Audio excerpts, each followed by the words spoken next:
The rooster hasn't crowed yet, but you already know it will. You're standing in the courtyard of the high priest Caiaphas, in the middle of the coldest night Jerusalem has had this Passover week.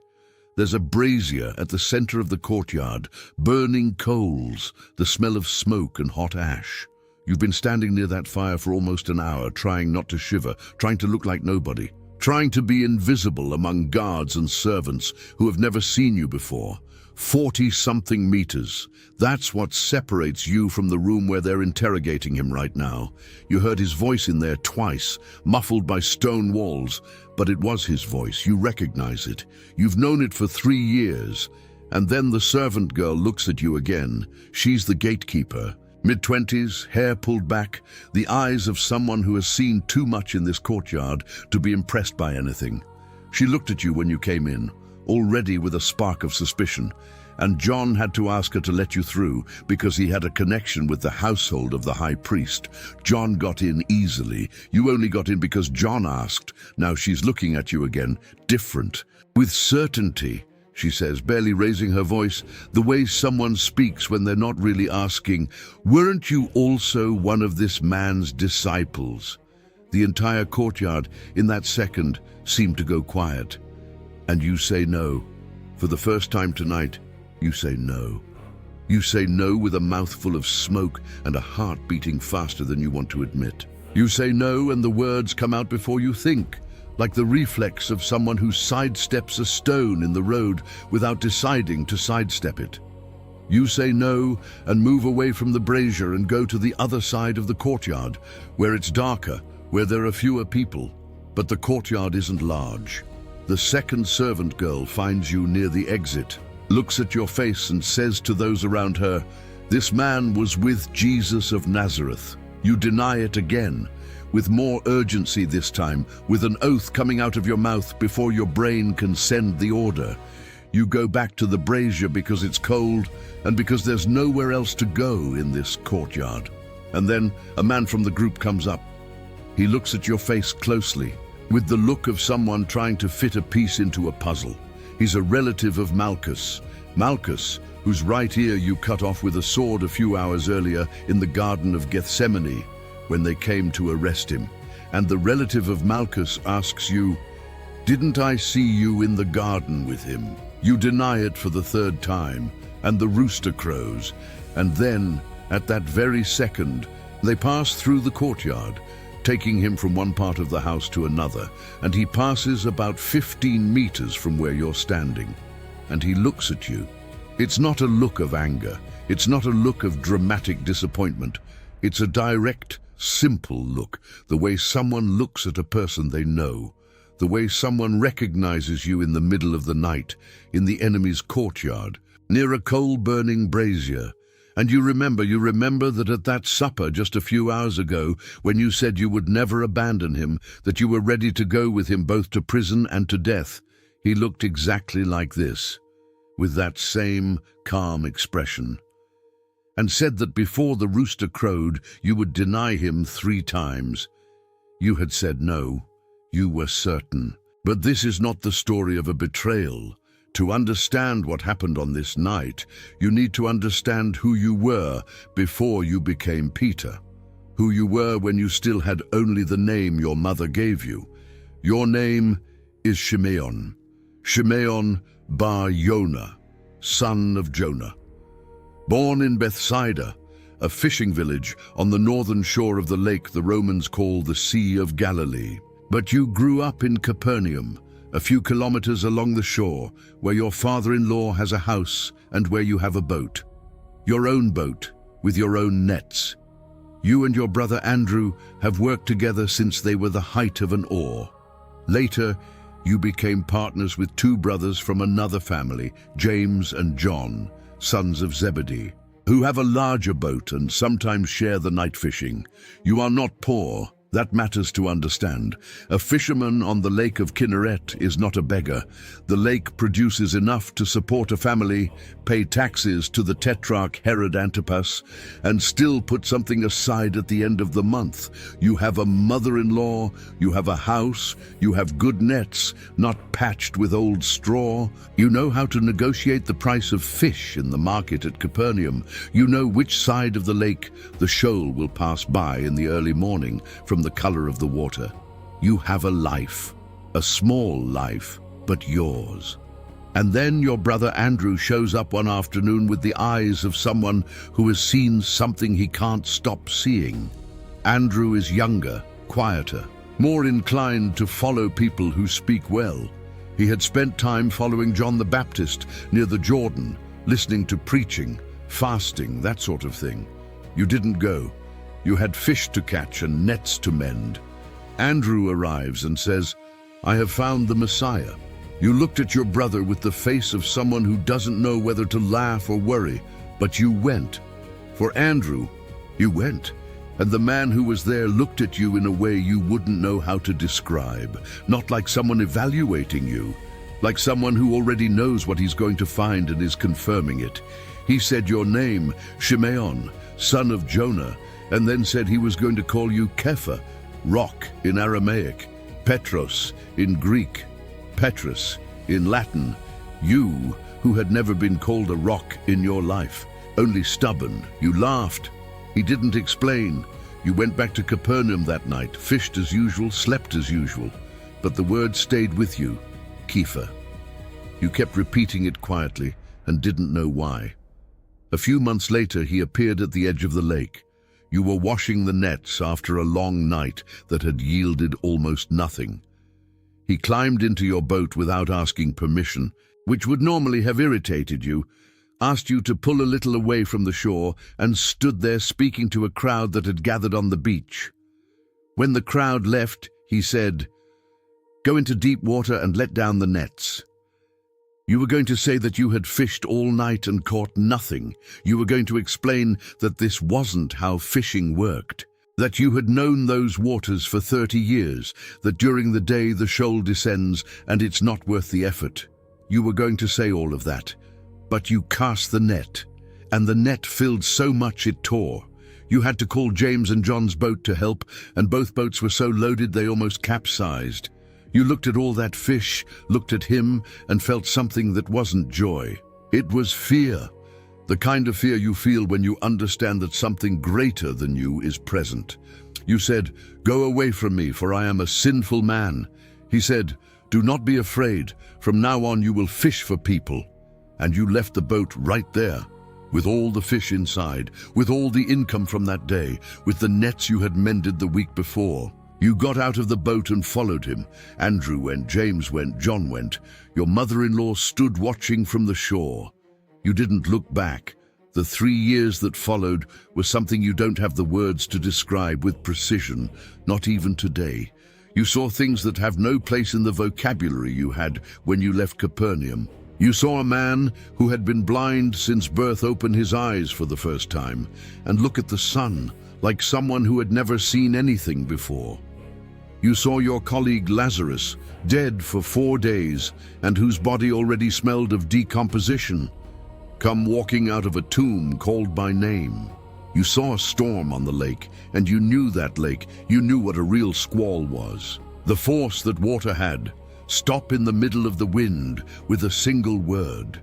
You saw things that have no place, and the more you saw, the more you understood that you were close to something that was going to change everything.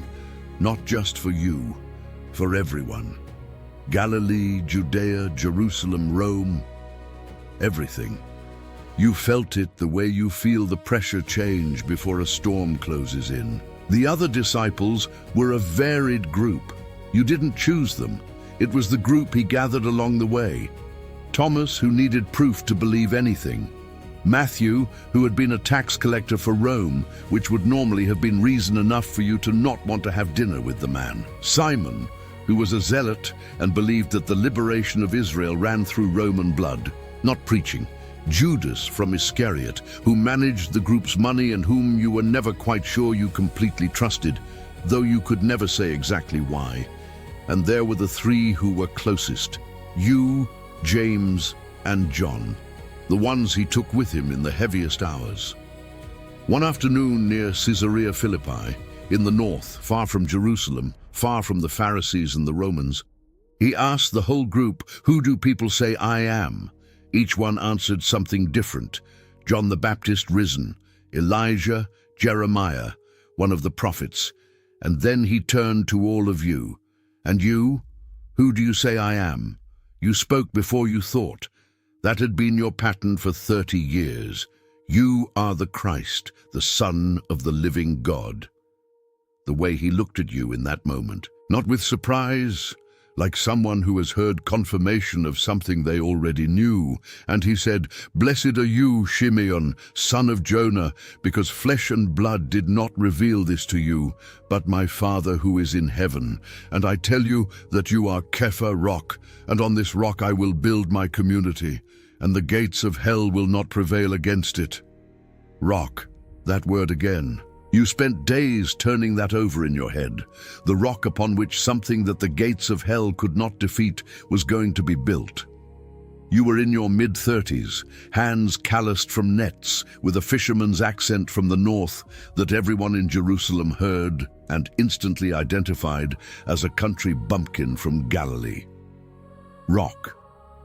6 months before that night in the courtyard at a supper, after he had begun speaking about being handed over, about suffering, about dying, you declared with all the conviction you had, "Even if all the others are made to stumble because of you, I never will." You believed it. It wasn't a performance. It was what you felt with as much certainty as you knew the sun would rise the following day. He looked at you, that simple look, and said, "Shimeon, Shimeon, Satan has asked to sift you like wheat, but I have prayed for you that your faith may not fail. And when you have turned back, strengthen your brothers." You didn't understand the second half of the sentence. You got stuck on the first part. You said, "Lord, I am ready to go with you both to prison and to death." He said that before the rooster crowed this very night, you would deny him 3 times. You said no, absolutely not, that this was not going to happen. The night began in the Garden of Gethsemane, on the slope of the Mount of Olives, on the eastern side of Jerusalem. You had eaten in a borrowed room inside the city, the Passover supper, and he had done things with bread and wine that you knew were going to mean far more than you understood in that moment. In the garden, he went ahead with James and John, asking the 3 of you to stay awake and pray. You tried. You closed your eyes, tried to focus, but you had been up before sunrise the day before to fish. You had walked a long way that day. You had eaten well that evening, and the garden at night had that silence of trees and stone that invites sleep. You slept. He came back 3 times. All 3 times you were sleeping. The 3rd time he arrived, the torchlight was already coming up the slope. Judas at the front, then temple guards, servants of the high priest, people armed with swords and clubs. A Roman detachment at the back, red cloaks visible in the flicker of the torches. You slept while they approached and were woken by the sound of footsteps and the smell of burning resin. And this is where you understand something about yourself that you would never have wanted to know. When Judas came forward and gave the signal, an embrace, something you only understood afterward was the code to identify the target in the dark. You didn't run. You woke from sleep, saw what was happening, reached under your cloak and drew the sword. You had a sword, small, the kind a traveler carries, not a trained soldier's weapon, but a sword. And you used it. Malchus, the servant of the high priest, was at the front of the line. You went at him. The blow was wide, poorly aimed, more rage than technique, and cleanly cut off his right ear. Malchus fell screaming, blood on the dirt floor of the garden, And he, while the guards were moving, while everyone was shouting, while the situation could have erupted into a bloodbath right there, crouched down, picked up the ear, held it against the wound. He healed it and looked at you and said, "Put away your sword. All who live by the sword will die by the sword. Do you think I could not ask my Father, and he would not send more than 12 legions of angels? But how then would the scriptures be fulfilled that say it must happen this way?" A Roman legion was 6,000 soldiers. 12 legions were 72,000 soldiers. You put away the sword. They took him. The other disciples fled. You saw Matthew disappear down the slope. You saw Thomas run in the opposite direction. You even saw James leave. The whole group dissolved into the darkness of the garden in less than a minute. 12 men who had spent 3 years eating, sleeping, and walking together, and in less than a minute there was no one left. But you didn't leave. You followed. From a distance, but you followed. And here is the thing that nobody tells quite right about that night, because telling it the right way forces you to face who you really were. Of the 12, you were the only one who entered the courtyard of the high priest. John entered too, but John had connections inside. He knew people in Caiaphas's household. You knew no one. You entered because John went to the gatekeeper and asked her to let you through. You were a Galilean fisherman with a northern accent, your hand still stained with the blood of the servant whose ear you had cut off in the garden, and you walked into the courtyard of the most powerful man in the entire Jewish religious establishment, in the dead of night, surrounded by armed guards, while the other 11 were running to hide in the hills. That is not cowardice, that is the opposite. The problem is what happens when you go further than your strength can carry you. You stood near the brazier. There were temple guards there, servants of Caiaphas's household, Roman soldiers just outside. You were in an enemy house with a Galilean accent that any person from Jerusalem recognized instantly as that of an outsider, someone from the north, the kind of person the high priest's guards look at and know immediately doesn't belong there. You were a fish out of water at the center of the power that was destroying the man you had spent 3 years following, and the gatekeeper looked at you again, with certainty, and you said no. It wasn't a plan. It wasn't a decision you made, sitting down and weighing things up. It was pure survival instinct, the same kind that makes the fish dive when the shadow of the boat passes over the water. Your body responded before your brain decided anything. You said no and moved away from the brazier and went to the darkest corner of the courtyard. The second time it was another servant girl in another corner. The same question, the same pressure. You were standing there in the middle of the night, and the framing was different this time. She didn't ask privately. She spoke to the people around her, turning you into a public question. You denied it with an oath, more urgency, more volume, more commitment than the first time, as if the intensity of the denial could erase the suspicion. And you went to stand near the brazier again because it was cold and because you didn't know what to do with your hands. Then the relative of Malchus came. He looked at you with the look of someone who is almost certain of what he's going to find and said, "Didn't I see you in the garden with him?" And you saw his ear, intact, on the right side, the same ear you had cut off with that hand a few hours earlier, and this man's relative was looking you in the eyes, asking if you had been in the garden. You denied it for the third time, with a curse, with an even heavier oath, like someone burying an assertion under so much weight that it will never be able to rise again. And the rooster crowed, and he passed, crossing the courtyard 15 meters from where you stood, and he looked at you. You left the courtyard. You didn't run. You walked until you turned the corner, leaned against the cold stone wall of Jerusalem at 3 in the morning, and wept. Not the kind of crying you do in front of someone, the other kind, the kind that comes from a part of you that has no name. The kind that feels like it's going to break something inside, and you're not even sure you don't want it to break. The the kind you cannot stop and don't try to. You had said you would go to death, and you couldn't withstand a 20-year-old servant girl with a Judean accent. The hours that followed you spent in a state that wasn't quite anything. You heard when he was taken to Pilate early in the morning. You heard when the sentence was given. You stayed away from the crucifixion. John stayed. His mother stayed. Some of the women stayed. You didn't stay.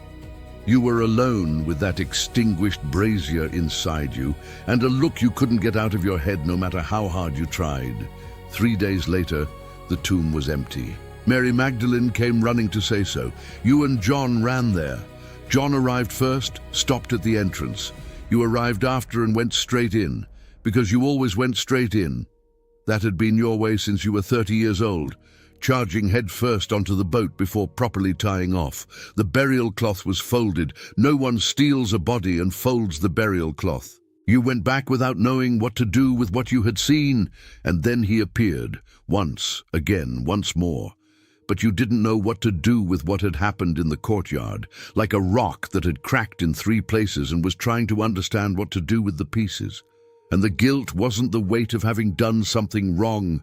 It was worse. It was the weight of having discovered that you were not who you thought you were. So you went back to fishing, because it was what you knew how to do before all of this began. You, Thomas, Nathaniel, John, and 2 others. The boat on the lake, all night, nothing. The lake you had known since childhood was returning you empty, as if it was saying something. In the morning, from the other side of the shore, a voice from the dock asked if you had caught anything. You shouted no. The voice said to cast the net on the right side of the boat. You cast it, and the net filled. John looked at you and said, "It is the Lord." And you, who were without clothes because a fisherman working through the night works without clothes, grabbed your cloak, put it on, and jumped into the lake. The shore was less than 100 meters away. You swam while the others brought the boat and the loaded net. He had made a fire on the beach, fish on the coals, bread beside it. That fire, burning coals. The same kind of brazier that had been burning in the courtyard of Caiaphas. John, who was the one who paid attention to details like this, used the same word in Greek to describe both fires. Anthrachia, coals, in the courtyard where you denied him 3 times, burning coals, on the beach where he waited for you with fish on the grill, burning coals. You stood looking at that fire for a moment before stepping closer. After breakfast, he took you aside and asked, "Shimeon, son of Jonah, do you love me?" You said yes. He asked again, "Shimeon, son of Jonah, do you love me?" You said yes, a tightness beginning to form in your chest. He asked for the 3rd time, "Shimeon, son of Jonah, do you love me?" Your eyes filled, not with shame this time, with something else, with recognition. 3 questions, 3 denials, a brazier of coals and another brazier of coals. And the same simple look, the same one that looked at you crossing the courtyard in the early hours of that morning, not accusing, not demanding, only recognizing, now looking at you again in the clarity of morning. You said, "Lord, you know all things. You know that I love you." And he said, "Feed my sheep." Kepha, rock, the rock that cracked 3 times in the same night, and was rebuilt 3 times in the same morning.